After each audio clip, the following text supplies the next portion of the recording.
Pam Bondi, President Trump's Attorney General, has been adamant about seeking the death penalty for Luigi Mangione, who stands accused of murdering United Healthcare CEO Brian Thompson.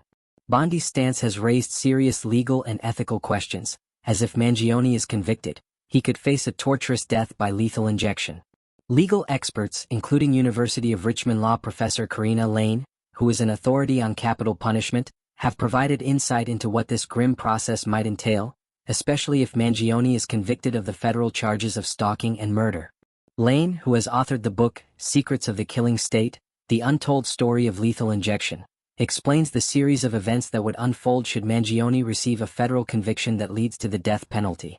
First, a federal prosecutor presents aggravating factors to the jury after the conviction, and it is up to the jury to unanimously agree on whether the death penalty is warranted. In federal cases, lethal injection is the most common form of execution, but the procedure can be harrowing. Once Mangione is sentenced to death, he would be strapped to a gurney in a death chamber, where the execution process begins. A catheter would be inserted into his vein by an executioner, a task that can be more complicated than it sounds. Many inmates, especially those with a history of drug use, have damaged veins that make finding a suitable vein difficult.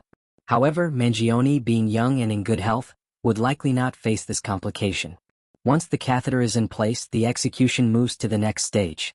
The lethal drugs are then prepared in a separate room known as the execution anteroom, which is connected to the death chamber by a tube that runs through a hole in the wall. The drugs, often pentobarbital, are delivered through this tube into the catheter needle that has been inserted into Mangione's arm.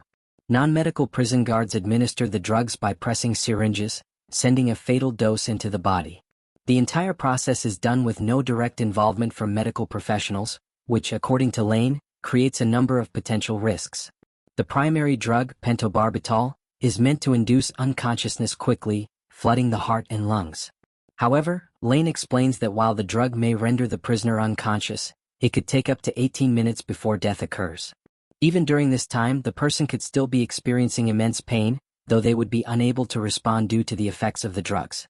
Scientific studies have shown that lethal injections are likely to cause extreme suffering, with some cases involving excruciating conditions like acute pulmonary edema. This condition occurs when fluid enters the lungs rapidly, making it incredibly difficult to breathe and causing a sensation of drowning. Further complications arise from the fact that non-medical prison guards are tasked with administering the lethal drugs. Lane notes that these guards, who lack medical training, can sometimes make mistakes during the process.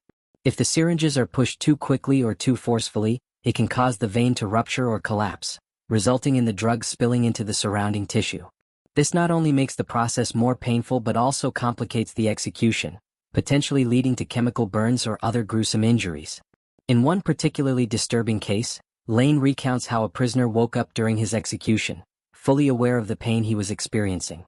In another, a prisoner suffered severe chemical burns, with his skin sloughing off due to the improper administration of the lethal drugs. Lane's extensive research and expertise in capital punishment shed light on the potential for gruesome errors and inhumane treatment during lethal injection executions. Despite the intention to provide a humane method of death, the reality is far from it. The lengthy process, the possibility of severe complications, and the likelihood of extreme pain and suffering all paint a grim picture of the death penalty's actual consequences. As the legal system continues to grapple with the use of the death penalty, it is important to consider these issues, which raise significant moral and ethical concerns about the methods used to carry out executions in the United States. Mangione's case, if it moves forward with the death penalty, could become another high-profile example of the complexities and horrors of capital punishment in modern America.